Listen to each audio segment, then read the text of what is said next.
Hi, I'm Mike Messier. Welcome to Messier Mantra. Chris Sparling is our guest on this episode. He's a writer and director from Rhode Island, but he's had great success internationally. He's got some new projects out that we're going to talk about. Let's take a look at some photos of Chris right here on Messier Mantra. Hi, Chris. How you doing? Let's check this out. Writers Guild. We got Chris right here, and then looking good. What's the next one? Here we go. Nice close-up shot. And what's the third one? And in studio right now, courtesy of Getty Images, Chris Sparling. And that was you. Hey, how are you? Good. Two big-time actors, Matthew McConaughey and the actress. Naomi Watts. She was in a movie a long time ago that I just loved. Mulholland Falls. After that, it was the one that had like the weight, the 21 grams or something. Oh, 21 grams, yeah. Oh my God, yeah. What a great movie. And you're a big time player now. This is exciting, and we have some video later, courtesy of Getty Images, of you on the red carpet. And let's just talk about some of your projects, because you've been on the show before about 2 years ago. Yeah. But now you're just hitting big time with Atticus Institute. Let's start with that one. Tell me a little bit about the Atticus Institute. So that was something, so I've been writing, I've been doing what I do professionally for over 10 years now. And you know, part of what was always my plan was to write and also direct. And I'd been successful as a writer, and I wanted to transition into directing, but it's really tough to, you know, it's one, as you know, it's like it's easy to say I want to direct a movie, but that doesn't mean you necessarily get to, you know, and especially if you want to start, you know, if you expect someone to pay for it other than yourself, I suppose.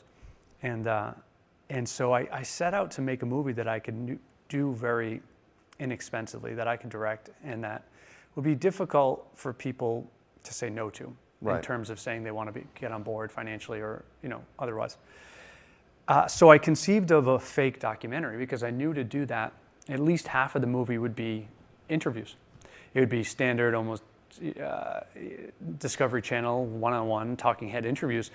So half my movie would be that, which is relatively inexpensive to shoot. I also knew that because I wanted it to look like a real documentary, I wanted to stay away as much as I could from familiar faces. So I'm casting the best people I could find, the best talents I can find, but kind of purposely steering away from stars. Right. So that would reduce the budget as well. And then what remains is the quote unquote archival footage and photos, which again, because they're supposed to look like grainy, archival, just footage, you know. From the 1970s. From the 1970s, exactly. They're not supposed to be super polished looking. They're supposed to look kind of bad. Right. And so you kind of added all those things together. It became a pretty affordable way to make a movie, and I wanted to do a genre movie. So really, I just built the idea around that, the idea that you have, you know, that you had this institute in the I think it was 1960s actually, 1960s, that was at the forefront of things like study on telekinesis and pyrokinesis and all those different things. And there was an institute in, I think it was Duke University, that I kind of not modeled it after, but just saw the kind of work they were doing, and I built out from there. But it takes a very supernatural turn. It doesn't just stay in that world of telekinesis. It goes to a very dark place. Right. So that's the long-winded way of saying the gist of why I set out to make this movie is that because I wanted to direct more movies, and I knew that to do that I had to direct a movie first, and that was this. Let's take a look at the preview, because this is an amazing preview, and I'm really happy to share it. So let's take a look at the preview of Atticus Institute by Chris Sparling. What I'd like you to try to do is to move the wheel without actually touching it. Try to concentrate your mind, focus your thoughts.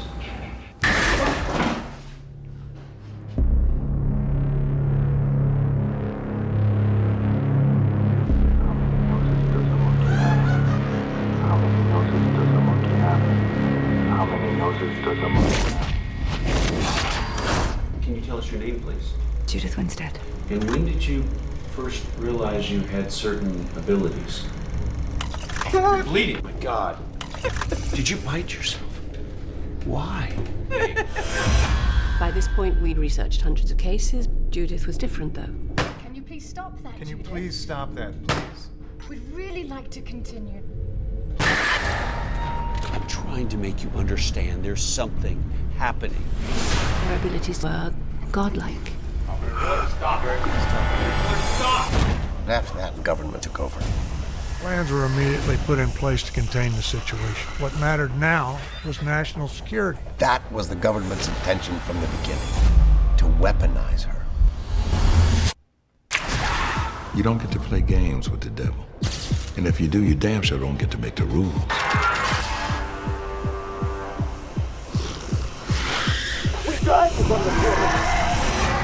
They're pushing it too far. They want to control everything, but they can't. It's too powerful.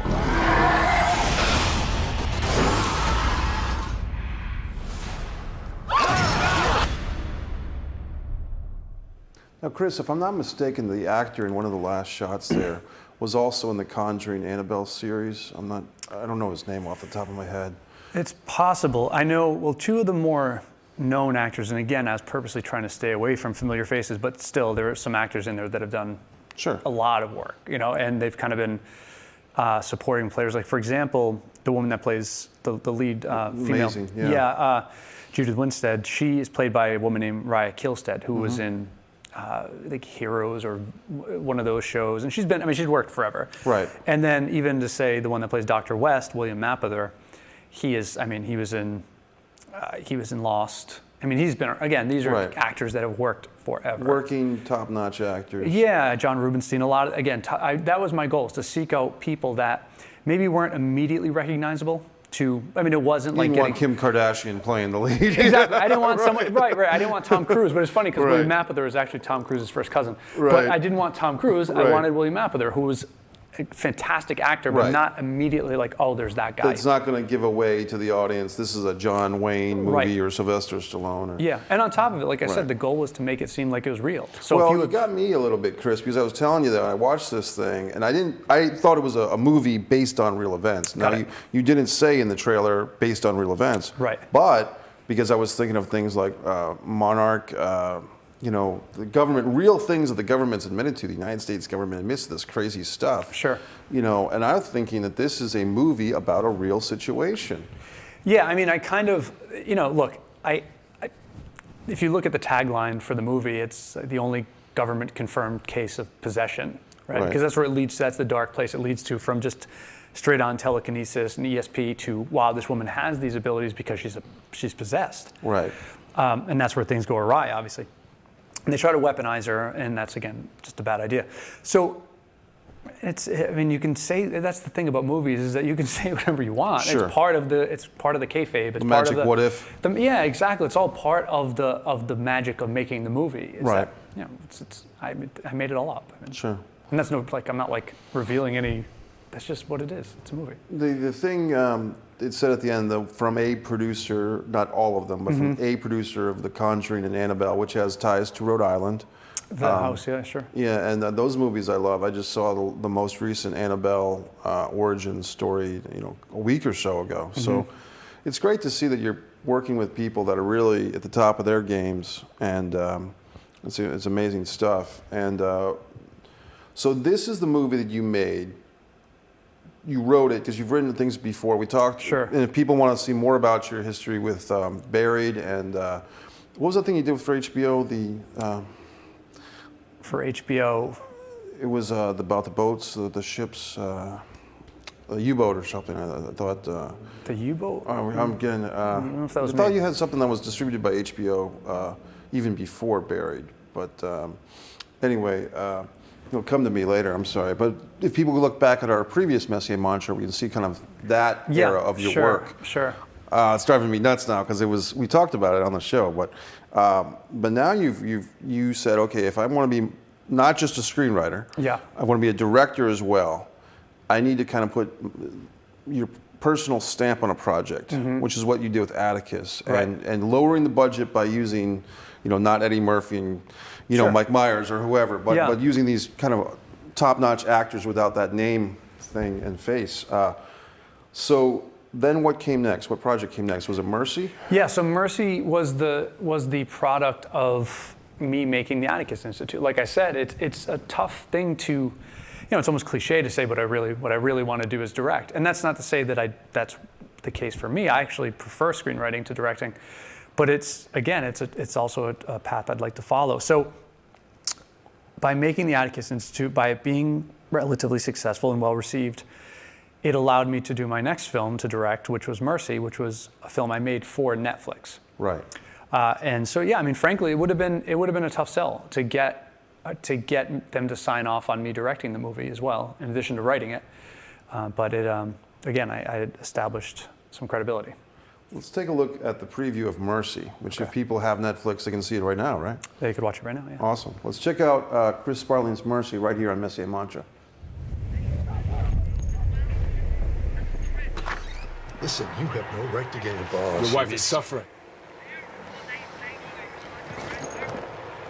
Get off my property.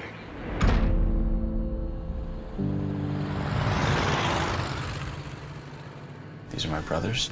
Half-brothers. This is Melissa. Do you understand what's going on here? I'm just here to help Brad through this. When'd you get out? A couple weeks ago. What was it this time? What do you care, Ronnie?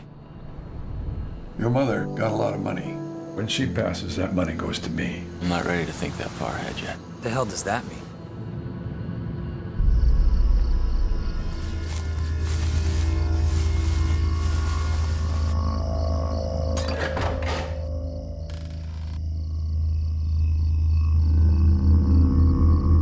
What's going on? Shh. I think someone was in the house. Brad? Melissa, go! Run! Come on. What is happening? They can't get in this room.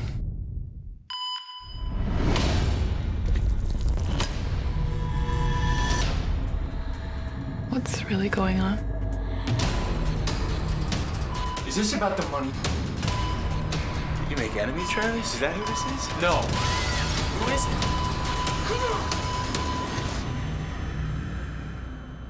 Who's there? Go! Run!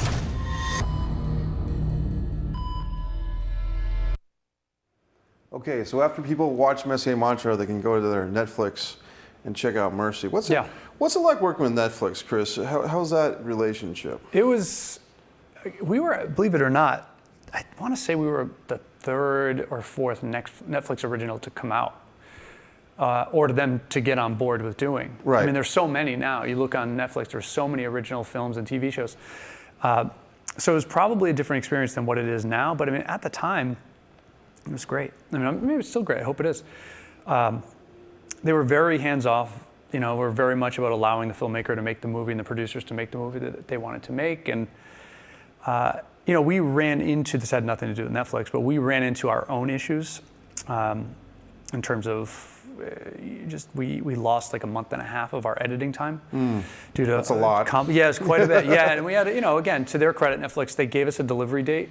Okay. Of when to turn the movie in, and they were a little bit flexible with it, but to be fair, that's when they needed the movie by, and so we kind of had to scramble. And I think I like the way the movie turned out, but there are things about it that just frankly were out of our control because we had a month and a half less time in the editing room. But it's okay. That's not me making excuses for it. I think the movie still turned out well.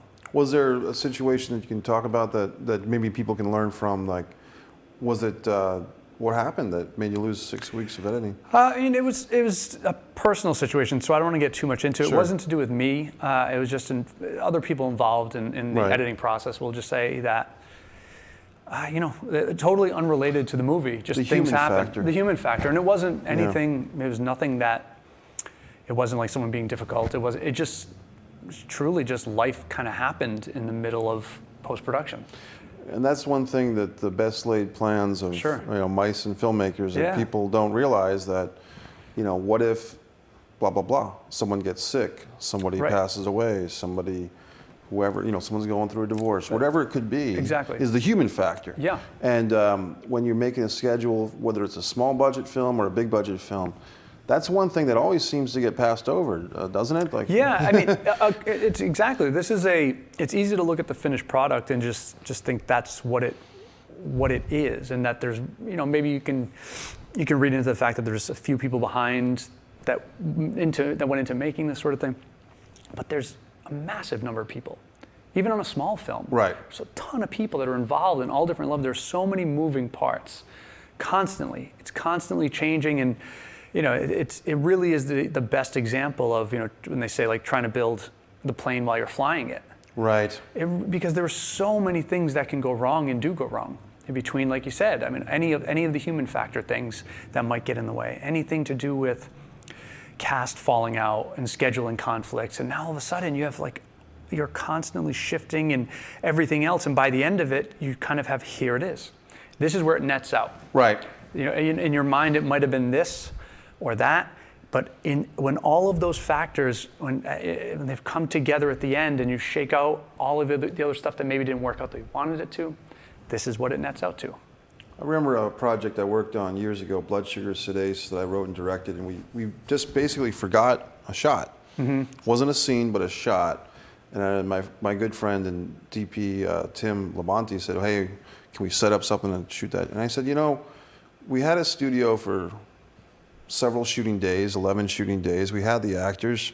We forgot to get the shot. We don't necessarily need it. Let's make the movie without the shot. Mm-hmm. Because my feeling was the integrity of what we created at that moment was this. Yeah. And if we forgot something, we forgot something. And if it had been crucial to the story, I would have gone through the process of getting the shot. But I didn't want to disregard or disrespect what we had created in that moment. Sure.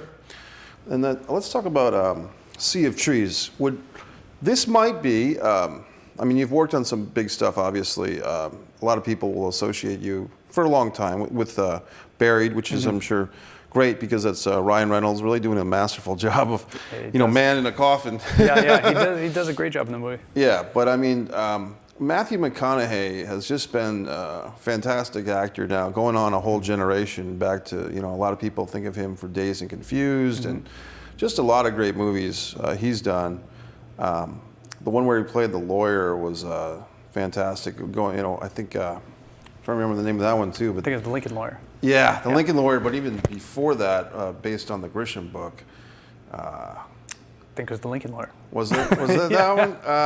Yeah, where, Imagine If She Was White. That was what I'm talking about. Yes, was that The Lincoln Lawyer? I'm pretty sure it was. Yeah, he's great. So, now you wrote and directed Sea of Trees, right? No, I did not direct Sea of Trees. Okay. Gus Van Sant directed Sea of Trees. Oh, unbelievable. Yeah. So he's huge too. He's done some big stuff. Yes, and also a Rhode Island connection. He went to RISD. Nice. And let's take a look at the preview of Sea of Trees, because I'm sure you've got to be very proud of this. And Naomi Watts, like we said. Sure, yeah. 21 Grams, incredible actress. And let's take a look at the preview of Sea of Trees, written by screenwriter and director Chris Sparling.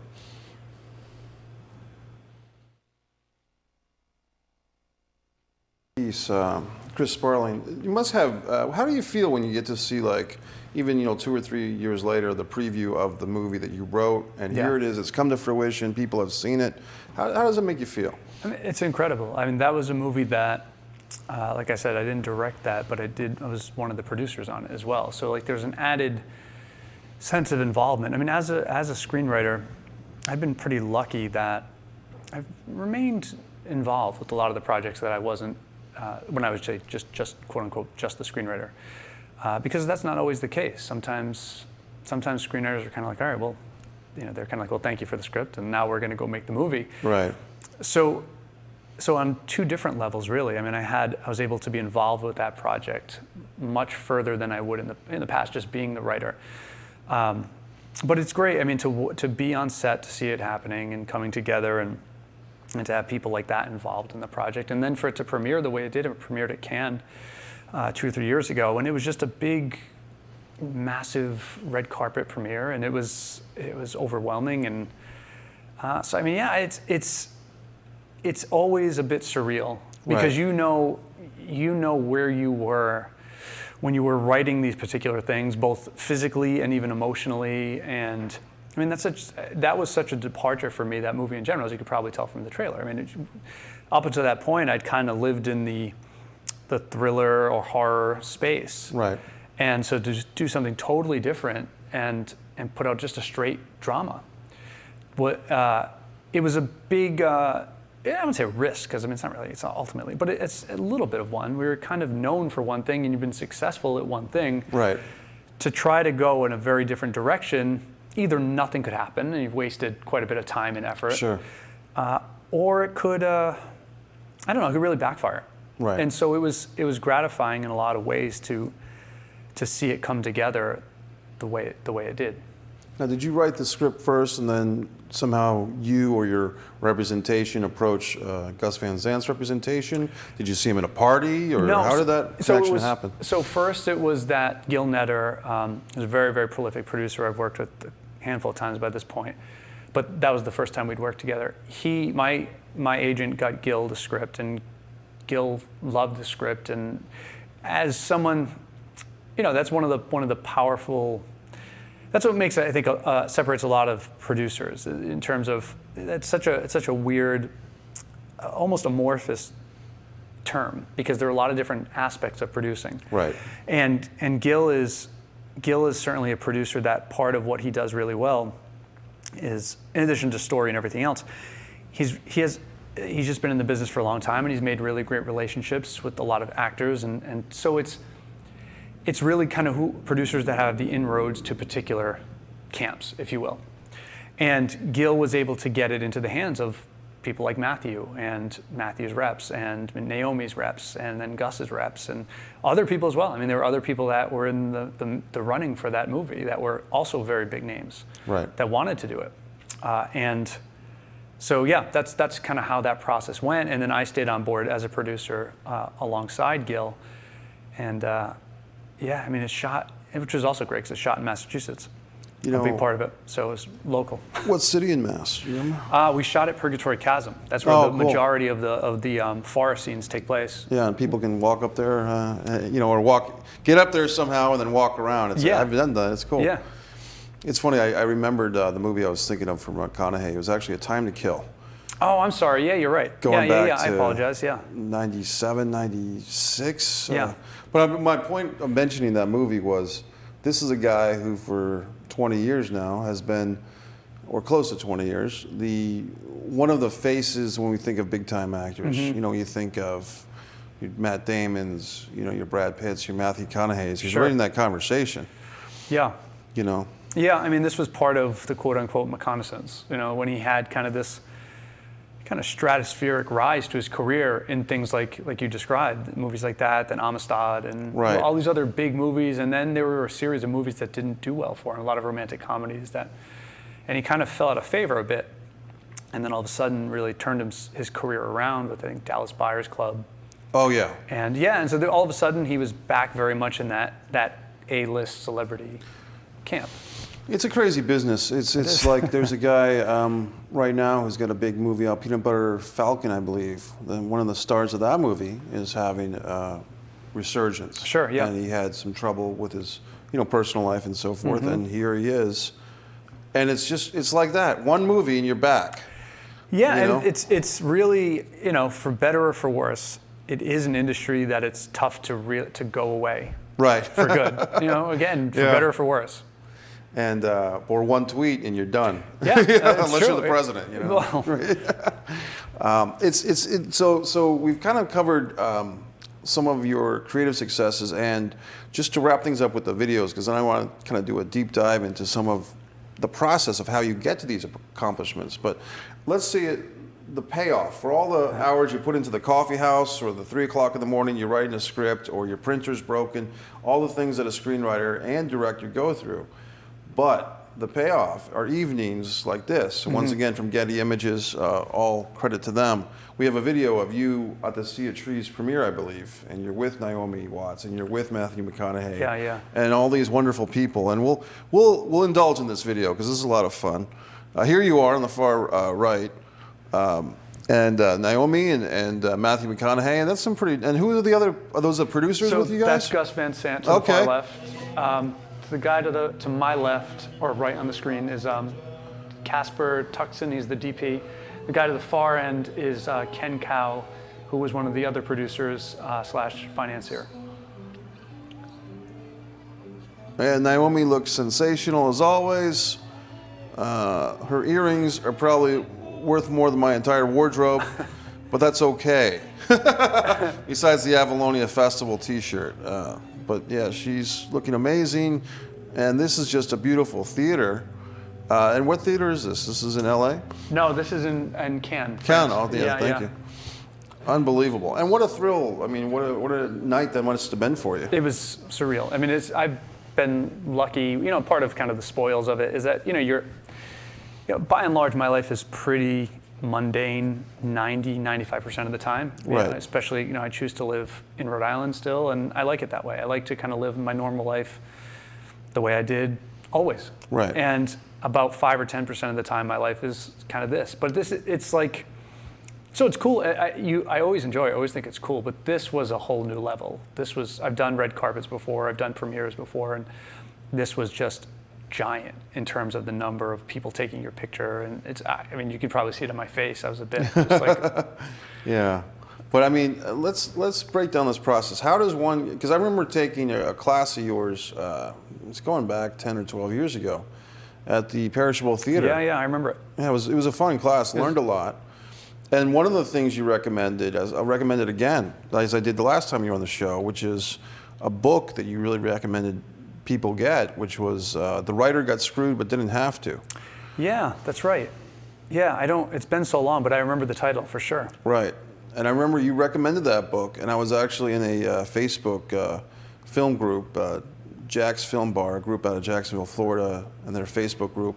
And people were talking about entertainment law somehow. Like somehow it came up like a screenwriter, hey, I wrote this script, but how do I stop people from stealing my scripts? And different people, this lady, Sharon Cobb, who's very influential in the business, she wrote a book and other people wrote, and I said, hey, there's a book that explains it all. The Writer Got Screwed But Didn't Have to, which right in the title, I mean, it's a great title for a book too, but you had all this type of information in your workshop all those years ago. Yeah, I mean, I think, again, you're talking 10 or 12 years ago, I certainly remember doing it. It was a workshop I did I felt like I had amassed, even at that point, at least a fair amount of information about the business of screenwriting. So not just the craft. Right. I had had some, not the success I can say that's been my career now, but I had some exposure to the industry by that point. And I felt like, I don't know, it just felt like something worth sharing. I mean, these were questions that I think I certainly would have had a couple of years prior to that. Sure. And I thought some people might be interested to learn, because so much about screenwriting, especially when you get into, say, like seminars and stuff like that, and they are what they are, but so many are about craft. Right. And which is great, because that's actually where the emphasis should be. But sometimes it's easy to kind of, with all things related to Hollywood, there's kind of this, I don't know if you want to call it a patina of like, or a veneer, or of like, all the glitz and the glamour, and losing sight of the fact that at the end of the day, it's a business. And people working in this particular business treat it as such. Right. So kind of you do as well as a writer. Get your fingernails dirty, and two words that no writer wants to hear, creative compromise. Yeah, sure, that's part of it. Yeah, and your workshop was very powerful, I thought, because I learned a lot of stuff. And like you said, sometimes as a writer, you want to think that I'm going to write this, and I'm going to get all the big stars, and everyone's going to love me. Well, it doesn't always turn out that way. No, it certainly doesn't. I mean, it's interesting because the industry is evolving fast. Right. Nowadays, especially because of the advent, well, not even the advent, it's not, these days it's just common, but it was the advent of newer and affordable technology. Whereas you go back 10, 15 years ago, the barriers to entry, I might have said this last time I was sitting with you, there were many. It wasn't easy to just go make a movie. You look at movies like Brothers McMullen and Clerks, and these are movies that you look at them now, and they could have been made nowadays for a fraction of what they cost then. I mean, the Brothers McMullen, I believe, cost like $60,000 or $70,000 to make. Right. And that's not to say it wasn't a good movie. It was. But in terms of how much it physically would have cost to make that movie now, probably a third, if not even cheaper. So there's really, so what the larger point I guess I'm getting at is there's real value, I think, to having the opportunity now and acting on that opportunity to be able to produce your own stuff. Right.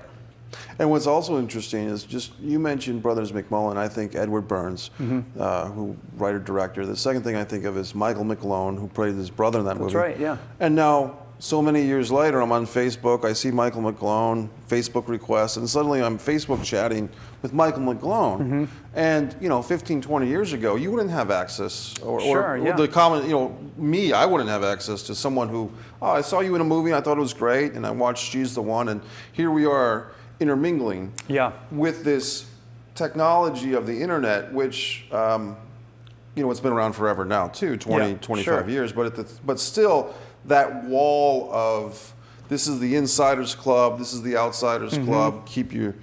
But some of these walls are coming down, or at least there's cracks in them.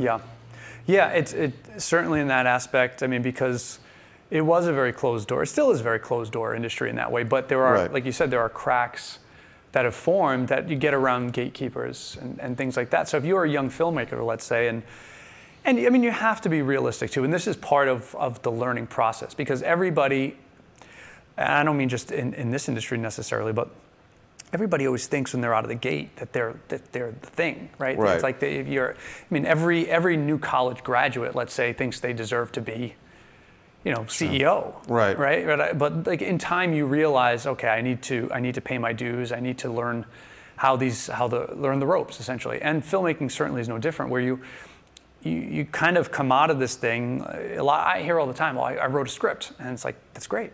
Yeah. And so well, what's your advice?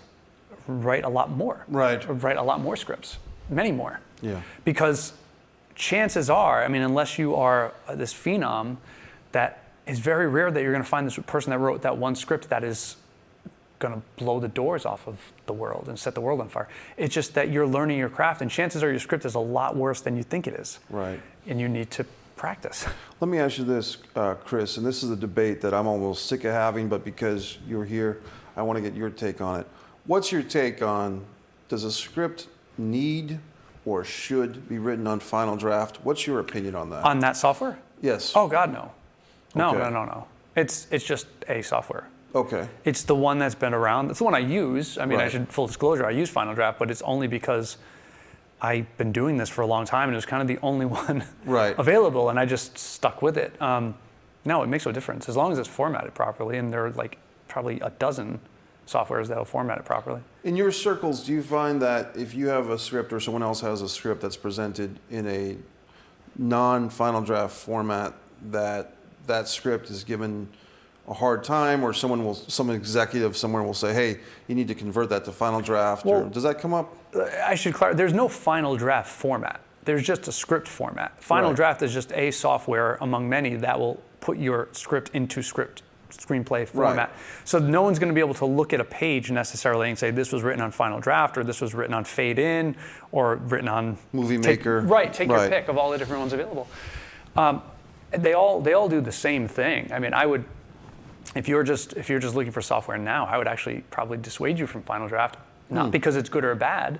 It's fine, it's great, it works fine, but it's expensive. So it's like, why get the expensive one? Get the cheaper one. Well, that's interesting, because your answer is different than what I thought, which is that it's got to be Final Draft or bust. No, there's one element of where I'd say maybe it is a little beneficial to have Final Draft, but it really doesn't matter at the early stage in the game, is that when it comes to scheduling and budgeting. Right. Because that a lot of times, not always, that's the thing, is that what I'm saying is actually only half accurate. A lot of the times is that you're going to have your line producer or whoever else, your AD, that's going to import the script. Right. And they're going to use their software but as far as I know, they can use other softwares as well, or they can convert it. Well, that's what I was curious. Maybe at this point in the game, these different software programs can be converted, translated one to the other. Yeah. I just like Final Draft. I guess I'm a Final Draft holdout. I've had good luck with it. I like it. At the end of the day, what you're submitting is going to be in a PDF anyway. Right. So that's going to be the ultimate format people are reading it from. I guess my fear would be that I like those reports you can do on Final Draft. Oh, yeah, so we've gone deep into the woods with screenwriting stuff. For those that kind of bailed out, you can come back now. But now, I guess the big overriding question for me to you, Chris, is how does a guy from Rhode Island, because a lot of people watching this show will be from New England, and they're writing scripts and they're doing things, but how does someone from Rhode Island, in this case you, and I know everyone's going to have a different story, but how would, and I know you went to LA for a while too. I would really tell people to watch the first episode you did with me 2 years ago. But what would be your advice? Not necessarily for someone to do exactly what you did, because that's impossible. But what would be your advice to the person out there watching who says, hey, I have 5 or 6 great scripts, I've won a couple awards, or I'm an actor, or whatever their thing is. How do they go from being in a small state like Rhode Island or Massachusetts or Connecticut to having a national presence or an international presence where they're working with people in LA or New York? Any tips you could give? Yeah, I mean, I can go back to what I said a few minutes ago about the value in producing your own work. Right. There's certainly that option is available to you. Now, I say that, but at the same time, there's also the fact that someone watching may say, dude, I have a script that takes place like on a spaceship and I can't make that myself. Right. Fair enough. But what you can do is you could actually back into writing something that you do plan to make yourself. That was the origin of Buried. I think if you'll go back to your previous episode, the origin of Buried was that I wanted to make a movie. At this time, I hadn't broken into the business. I'd written numerous scripts, and I finally said, well, I want to try to direct a movie that I wrote. So I have like $5,000 at this point in my life, back then, to say I can make a movie for $5,000. What movie can I make for $5,000?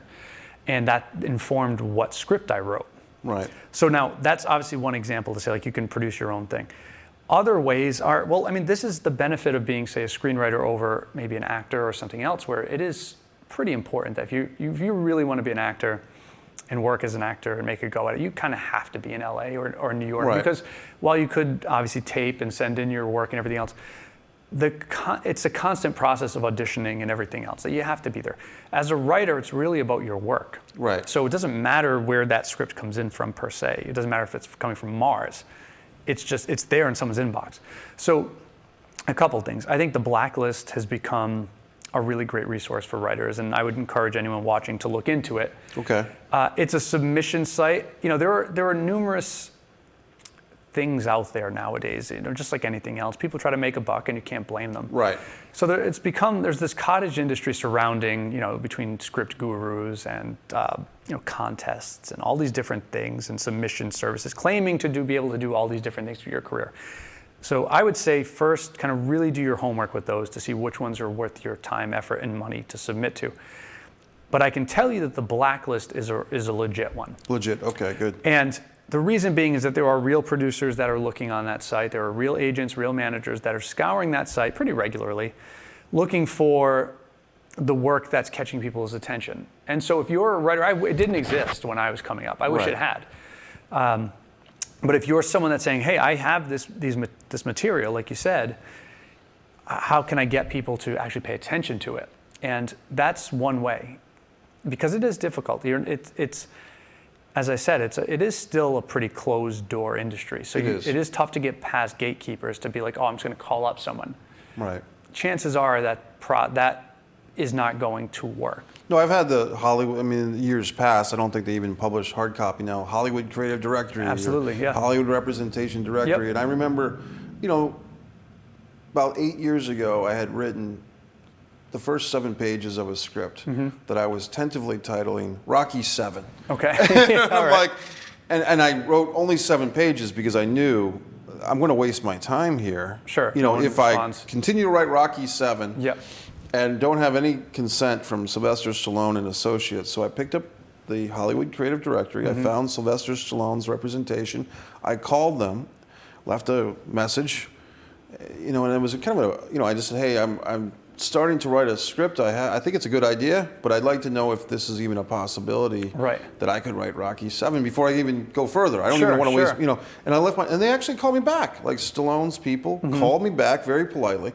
And the first question was, do you have any money for this? And I said, well, I'm sitting here with a $2 muffin in a coffee house in East Greenwich, Rhode Island, Felicia's, shout out. But I don't have any money to pay Sylvester Stallone.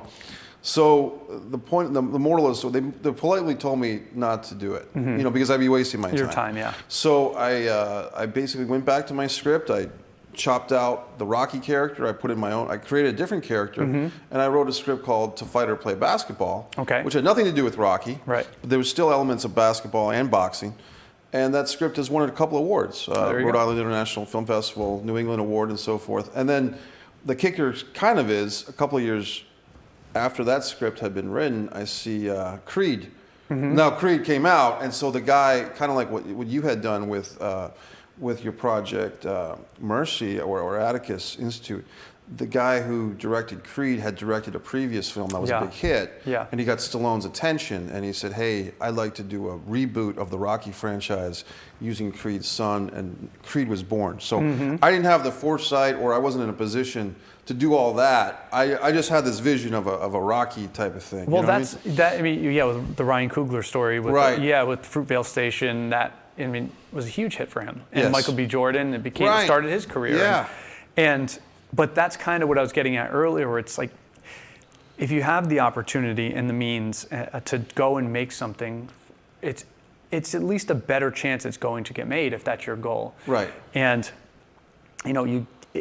it's kind of it is a very blood in the water industry where it's like the sharks come. Right. When you have something that people think is of value, it's almost like the saying goes, nothing attracts a crowd like a crowd. Right. And so now all of a sudden you go from being this person on the outside to all of a sudden you're in and everyone wants to know what you're about. And so that was one example of someone that went out, made a movie for a relatively modest budget, all things considered, and made a great movie. And now all of a sudden, it happens. And that's what makes this industry as crazy and sometimes funny as it is. It's different from other industries in that, more standard, like banking. Like, you're not going to go from being a teller to the vice president of a major bank. That doesn't work that way. It's not, even if you do something amazing, you save the bank $1 million, $2 million. From a robbery or something. Yeah, it's like you still don't then become the VP. Right. Whereas in this industry, you could go from being truly someone that's making films that no one's heard of, these no-but shorts, anything, right? So all of a sudden it catches fire, and now you're getting handed the keys to the car. You're like, I'm thinking of David Sandberg did it with the short Lights Out, where he made a great spooky little short film that all of a sudden the internet was ablaze about, and so then he got the opportunity to make a feature out of it. Then made, he just did Shazam. He did one of the Annabelle movies, in fact. Yes. So and with Coogler, it was like he did Fruitvale Station, which again everybody loved, and then he gets to do Black Panther and Creed, and so you see that happening a lot, and I think people should be encouraged by that. Even Vin Diesel, I think, put himself on the map for producing and directing a short film that was called Pitch Black, if I'm not mistaken, or maybe I am mistaken. But was that the short? Well, whatever. I know he was in the movie Pitch Black, certainly. Right. Maybe, but I think maybe it was before that he did a short that led to Pitch Black, something like that. But Vin Diesel more or less put himself on the map because he was like, no one's hiring me for these lead roles, and I want to be the guy. So yeah, it's far easier said than done. I mean, Right. I don't mean to sound so flippant about it, to be like, oh, go make a movie, and Sure. and also while you're at it, make it great. Right. That's a very difficult thing to do, but it is at least it's a path. Right. It's a path, and some people may be saying, well, I don't want to be a filmmaker, I want to be a screenwriter. Fair enough, and maybe the answer there is, well, find a filmmaker that maybe you want to work with and start there. And what you just said is huge, because a lot of people, as an acting coach, I find this a lot. I work with, people who are actors who are just getting started. Like, they literally haven't done anything, and they might be 30 years old, they might be 20 years old, they might be 50, 60, and they don't know where to start. And but they kind of have these aspirations of being a big star. And I'll say kind of what you're saying, which is, hey, what's to prevent you from taking, if nothing else, taking your smartphone and recording a monologue on your smartphone and putting that on YouTube. Now, as simple as that sounds, a lot of people won't even do that. Right.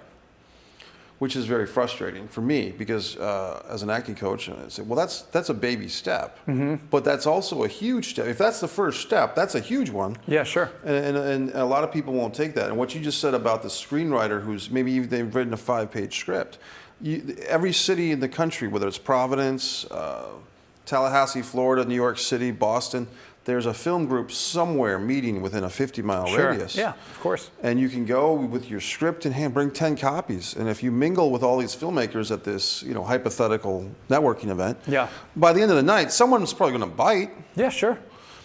Yeah, I don't mean to make it sound like it's easy to do. Right. None of it is easy. It's like they say, if it's easy, everyone would be doing it. Right. But if it's something you're passionate about and you really want to see, it's frustrating. As a screenwriter, it is frustrating because unlike, say, being a novelist, when you're done with a novel, even if you're not, say, a published novelist or whatever, you have something that's yours. That's the form it's always going to be in. Sure, it could be adapted into a movie, but that's a separate animal. Right. You have a book. And whereas with a screenplay, you have a screenplay, but until it becomes a movie, it's not viewed as a piece of literature, let's say. Right. It's kind of it's viewed as a blueprint of a film. Right. So it is at times, if you're a screenwriter, frustrating to be an unproduced screenwriter because you want to see, as you were asking me before, what is it like, not just to say to go to a premiere, that's what it is, but to be sitting in the audience and watching these people that, work you've admired for years, saying your words, acting out the things that you said, and again, going back to an earlier statement, like knowing in a fundamental way what those things meant to you. And now you're sharing it with all these people who are going to adopt it for it to mean something maybe different to them. You don't really get to fully appreciate that from just the script. Right. I would imagine, I don't want to put words in your mouth, but something like Sea of Trees, where you've got a guy like Gus Van Sant, McConaughey, the awesome Naomi Watts. I mean, I would think, I don't want to put words in your mouth, but seeing the finished product, I would like to think, for you, on behalf of you, that this is better than you would have imagined it when you were writing it. Yeah, I mean, this is, again, it's like you can't help it. I think most writers, and tell me if you kind of operate the same way, is that when you're writing, you're seeing the movie in your head. Right. So you kind of have a very specific idea of what you think the movie should be and look like and sound like. And so it's never, if you're not directing that movie, and even if you are, like I said earlier, it still might not end up netting out exactly as you perceived it to be or thought it to be. But when you have another person taking the reins, it's always going to be different than as you imagined it. Right. So you kind of always have to kind of reconcile that in a certain way. And with Sea of Trees, there were elements about it that I found a bit different. While it was true to the script, say tonally, it was at times very different than I envisioned it. But it was, it's again, you recognize the amount of work that goes into putting a movie on screen. From it going from page to screen, and maybe you have more of an appreciation of it for other movies as well than, say, maybe the casual moviegoer, because it's hard, and you do appreciate the art form beyond just what the final product is, I think.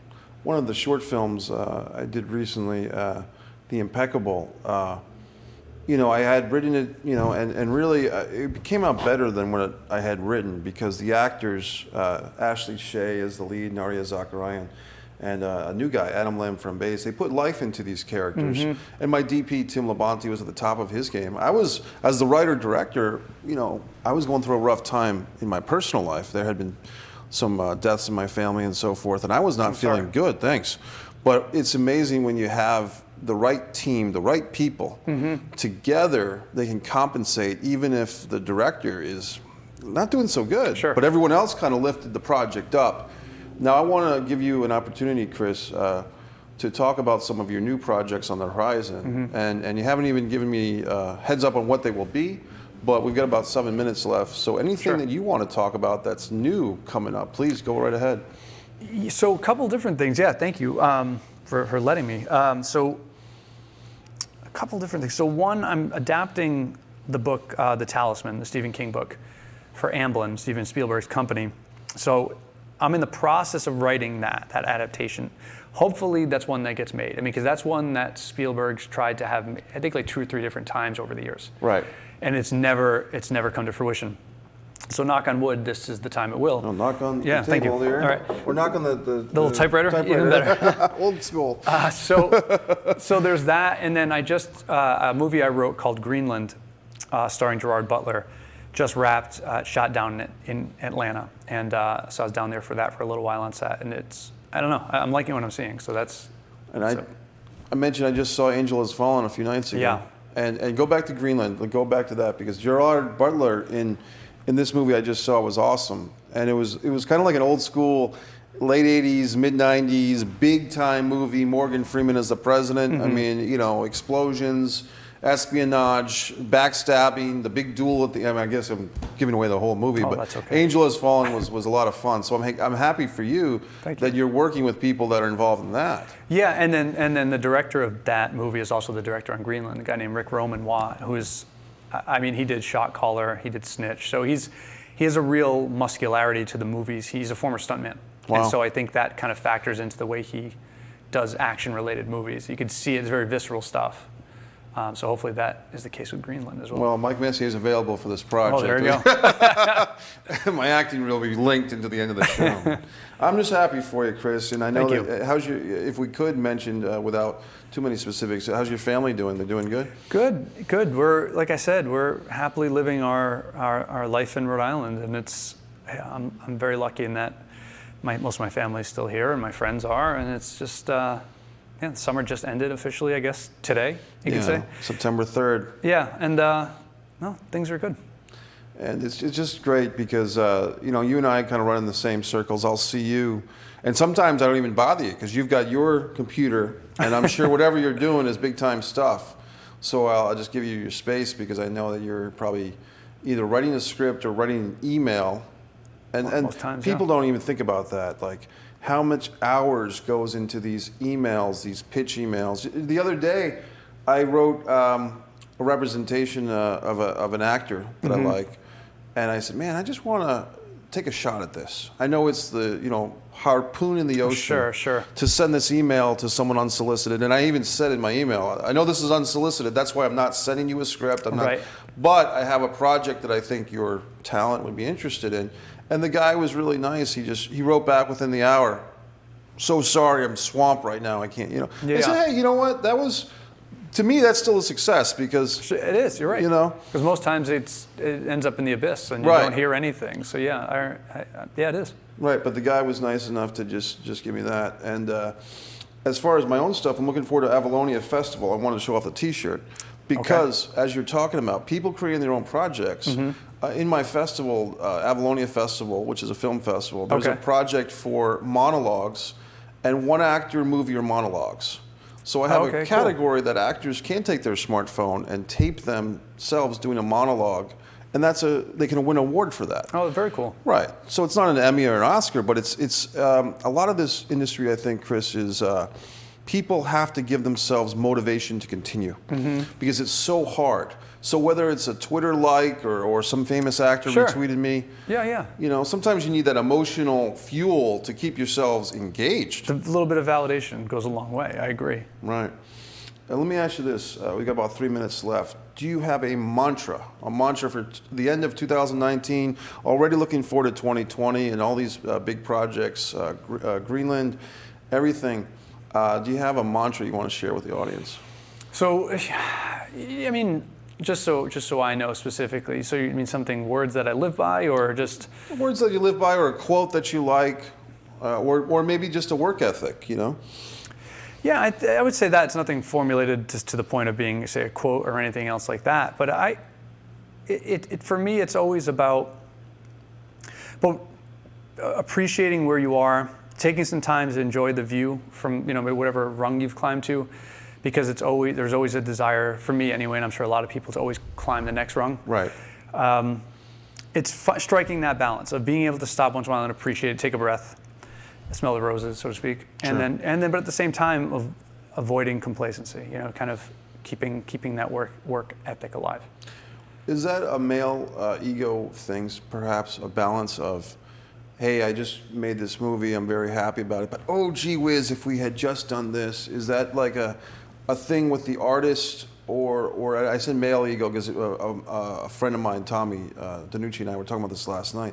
It's like I was very happy last night doing work on my computer and listening to a podcast, and then I stopped myself and said, man, I've got to watch this show on Amazon Prime right now to soak in the hours of the day. It's like almost a restlessness that there can't be complacency, and can that be too much? Can that snake bite someone? Yeah, and I mean, I don't think that's unique to just men. I mean, my wife is the same way. So I mean, I can certainly say it's not unique just to men, but there's, I think it's kind of falls to human nature, maybe part of our culture, as our American culture is very work all the time, and yeah, I mean it's a double-edged sword. I mean, this is an industry driven by fear. I'll just leave it at that. It's like everyone is afraid that the success that they've gained is going to go away. Right. And so you're basically self-employed. So you know that the time that you're not working is time you're not moving ahead and potentially falling back. And you lack the security of, say, a more standard job where you say, hey, I wake up, my job's going to be there in theory, barring major layoffs. I'm going to go there Monday through Friday. I'm going to get my paycheck at the end of the week. That's not how this industry works for the most part. And so in that industry driven by fear, you sometimes do have to recognize, all right, I've worked this hard. It is okay once in a while to not be so afraid that I have to keep working. Well, Chris, this has been a lot of fun. I'm still driving myself nuts trying to remember the name of that. One of your first projects had the word like last or battle or something in it. As soon as we get off the air, we'll talk about it. Yeah, I'm not sure. The U-boats and I don't know. It's driving me nuts, but I thought you had something that was on an HBO special or Showtime or something like that. But we'll look back at the private. We'll figure it out. We'll figure it out. Chris Sparling, thank you so much. Mike, thank you. Best of luck with 2019 and 20. Likewise. Thank you for watching Messier Mantra. We'll see you next time.